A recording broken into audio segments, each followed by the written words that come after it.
Bismillahirrahmanirrahim. Yang terhormat Ibu Arina sebagai dosen pemangku mata kuliah Psikologi Sastra dan teman-temanku SMK yang saya cintai. Assalamualaikum warahmatullahi wabarakatuh.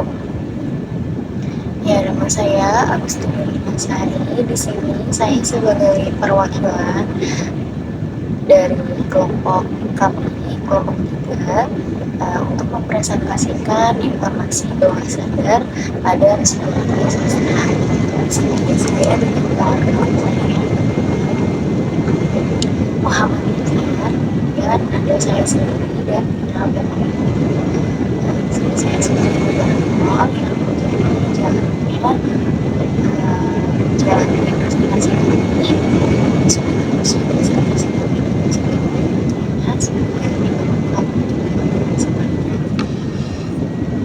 Jadi saya mulai dari awal.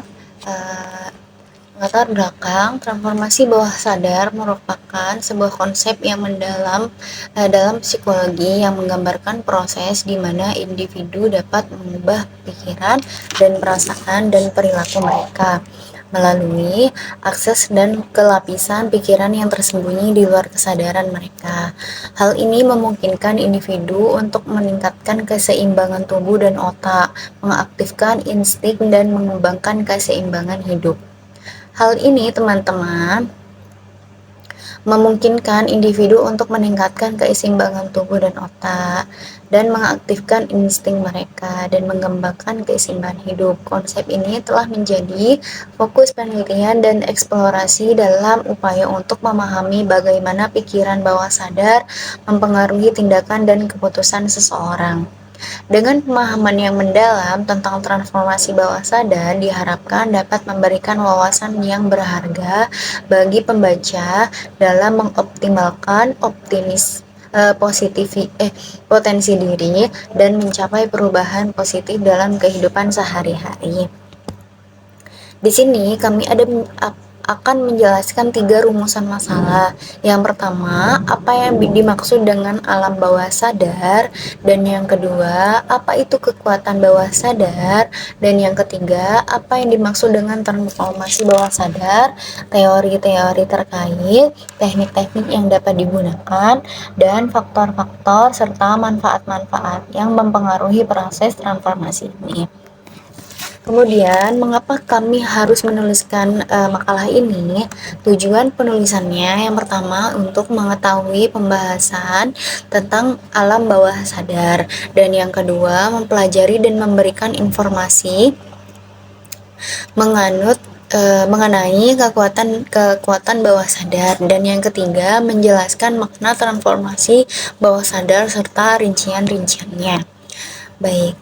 Materi yang pertama tentang alam bawah sadar antara tersembunyi dan kuasa besar akan dibacakan oleh saudara kami, rekan kami, yaitu Vira Febrianti.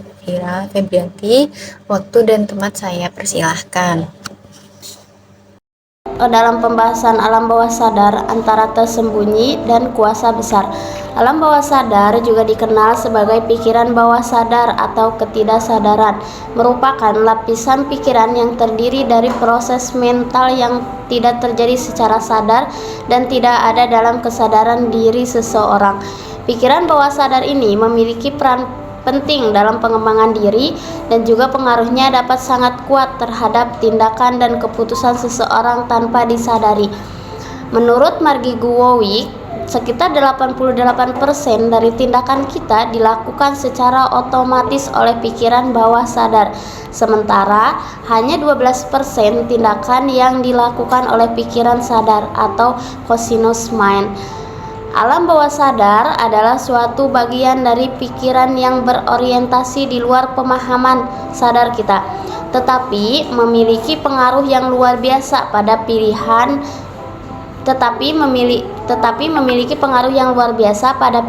dan perilaku kita sehari-hari. Ini merupakan suatu bagian misterius dari landscape mental kita yang terdiri dari proses mental yang terjadi secara mendadak dan tidak ada dalam wawas diri kita. Pikiran bawah sadar juga memiliki dua peran utama, yaitu yang pertama sebagai gudang penyimpanan besar bagi semua pengalaman informasi dan yang telah kita kumpulkan sepanjang hidup kita, dan sebagai filter untuk informasi yang masuk ke dalam pikiran kita. Salah satu karakteristik penting dalam pikiran bawah sadar adalah bahwa ia sangat responsif terhadap sugesti dan juga repetisi. Ini berarti bahwa jika kita secara konsisten mengirim pesan atau memikirkan sesuatu, pikiran bawah sadar kita akan mulai menanggapnya sebagai kebenaran, meskipun sebenarnya tidak demikian. Pengaruh kuat pikiran bawah sadar adalah pengambilan keputusan dan perilaku kita terjadi karena pikiran bawah sadar bekerja di dunia yang sangat berbeda dibandingkan dengan pikiran sadar kita. Hal ini karena keyakinan yang tersembunyi dalam pikiran bawah sadar dapat mempengaruhi tingkat stres, kecemasan, dan juga kondisi emosional secara keseluruhan. Pikiran bawah sadar dapat mempengaruhi keputusan dan perilaku kita secara tidak sadar, sehingga kita tidak selalu menyadari mengapa kita melakukan apa yang kita lakukan. Masuk ke dalam kekuatan alam bawah sadar. Kekuatan alam bawah sadar merujuk pada potensi dan energi yang tersembunyi di dalam pikiran bawah sadar kita yang dapat mempengaruhi tindakan dan reaksi kita tanpa disadari. Ini sering muncul dalam bentuk perasaan, emosi, dorongan, dan juga insting yang muncul secara spontan dan kuat tanpa pemikiran sadar yang panjang. Contoh konkret dalam kekuatan bawah sadar adalah ketika seseorang tiba-tiba memiliki kekuatan luar biasa untuk melindungi diri dan orang lain dalam situasi darurat, di mana insting bertindak sebagai pemicu respon cepat dan kuat untuk bertindak tanpa berpikir panjang. Kekuatan bawah sadar ini seringkali terkait dengan intuisi, insting, dan reaksi spontan yang muncul dalam situasi-situasi tertentu. Pemikiran bawah sadar kita memiliki kemampuan untuk merespon informasi dengan cepat dan merespon secara instan tanpa melibatkan pemikiran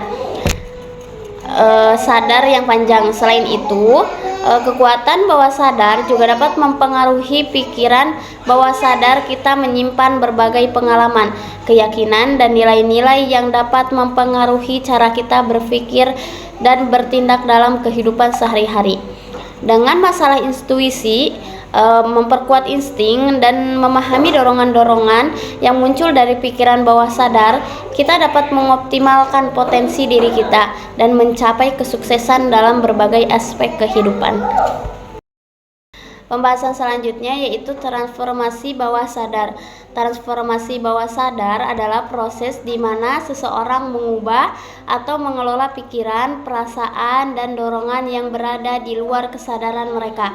Menurut teori psikoanalisis Sigmund Freud, pikiran bawah sadar merupakan kumpulan perasaan, pikiran, dan ingatan yang tidak disadari oleh individu, namun tetap mempengaruhi perilaku mereka. Pikiran bawah sadar memiliki dampak yang sangat signifikan dalam kehidupan sehari-hari, seperti menyebabkan emosi negatif seperti marah, prasangka, perilaku kompulsif, kesulitan dalam berinteraksi sosial, dan masalah dalam hubungan. Freud percaya bahwa banyak dari perasaan dan keinginan kita ditekan atau ditahan karena kesadaran mereka terlalu mengancam. Bahkan keinginan yang tersembunyi ini bisa muncul melalui mimpi. Dalam konteks transformasi bawah sadar, individu dapat memanfaatkan potensi pikiran bawah sadar untuk mencapai perubahan positif dalam hidup mereka. Proses ini melibatkan memahami dan mengelola pikiran-pikiran yang tidak disadari untuk menciptakan keyakinan positif dan mewujudkan impian atau tujuan tertentu. Dengan demikian, transformasi bawah sadar melibatkan pengelolaan pikiran-pikiran dan yang tidak disadari untuk mencapai perubahan positif dalam perilaku pola pikir seseorang. Untuk transformasi bawah sadar memiliki beberapa teori. Berikut beberapa teori tentang transformasi bawah sadar yang meliputi Kelompok 8 ingin menjelaskan tentang teori Freud. Freud, pendiri psikoanalisis, merupakan mengajukan konsep alam bawah sadar yang berpengaruh dalam membentuk kepribadian seseorang. Freud percaya bahwa banyak proses mental tersembunyi di dalam alam bawah sadar yang dapat mempengaruhi perilaku dan emosi seseorang. Menurut Freud, transformasi kesadaran alam bawah sadar bisa terjadi melalui mekanisme pertahanan diri seperti represi, di mana pikiran atau perasaan yang terlalu mengganggu dialihkan ke alam bawah sadar. Baik, saya selanjutnya menjelaskan teori Jungian. Teori Jung, psikolog terkenal lainnya, mengembangkan konsep alam bawah sadar yang lebih luas daripada Freud. Jung berpendapat bahwa alam bawah sadar mencakup arketipe dan struktur kolektif dari pikiran manusia. Transformasi kesadaran ke alam bawah sadar dalam pandangan Jung dapat terjadi melalui proses individuasi, di mana seseorang mengintegrasikan aspek-aspek alam bawah sadarnya ke dalam kesadaran.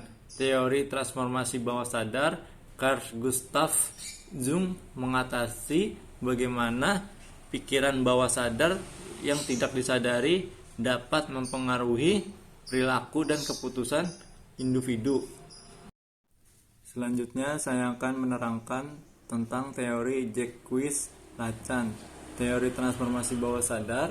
Jacques-Lacan mengatasi bagaimana pikiran bawah sadar yang tidak disadari dapat mempengaruhi perilaku dan keputusan individu.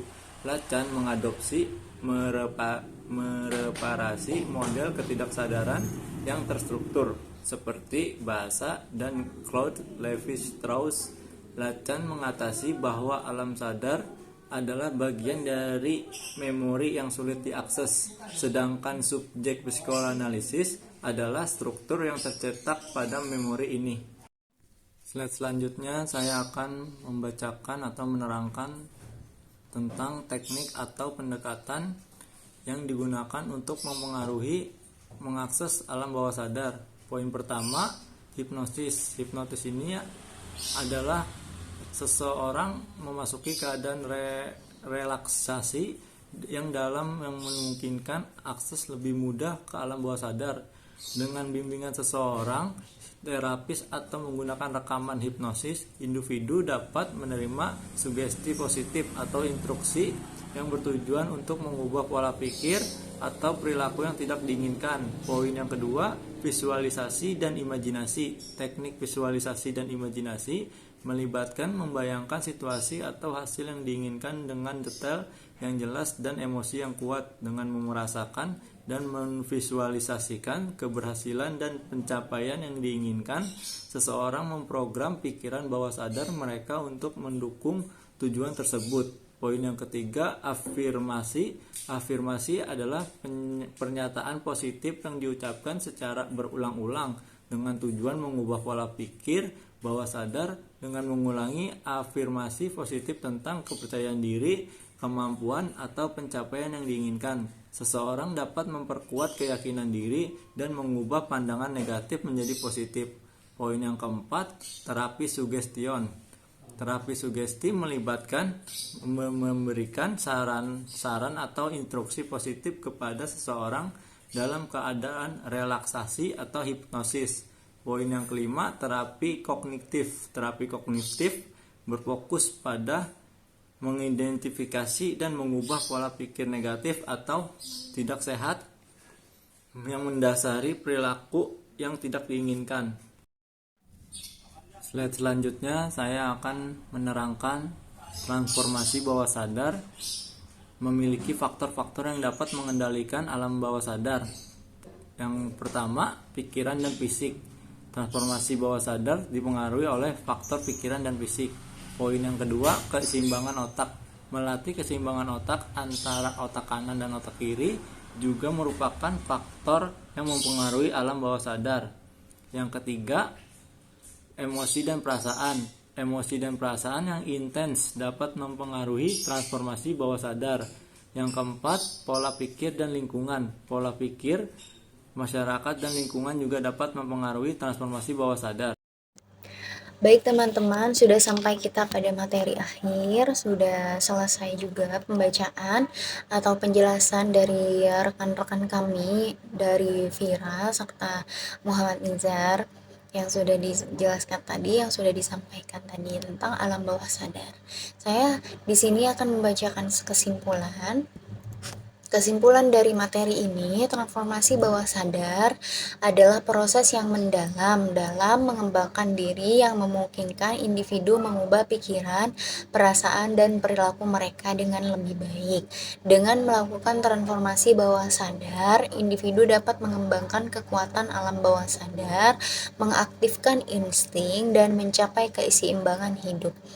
Teknik-teknik yang dapat dilakukan untuk melakukan transformasi bawah sadar meliputi afirmasi, membangkitkan insting, melatih keseimbangan otak, menggunakan teknik metaphysical hipnosis, dan menggunakan kekuatan alam bawah sadar dalam kehidupan.